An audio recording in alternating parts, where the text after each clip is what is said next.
همدورین عزیز باز در ترکیه من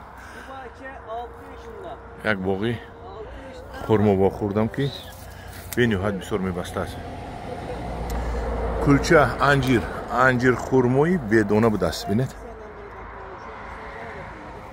من هم خیلی باقی دراز 5 ساله باغ بوده است. چی به اینقدر زیاد شیناندگی این گوید؟ این چند بچند؟ چند بچند شیناندگی؟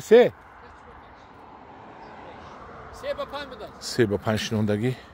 حاضر یک گروهی زنها پیدا شدگی تشکیل شدگی در قرغن‌تپه خرما خشک میکنند. انا باغ‌های خرما برای انمون زنهای ما در کرکی خرما خشک کرده همسایه به کار شوند همسایه به پول. همدوران عزیز من اگر زکات کنید از این خرما ما به شما یافته میبریم.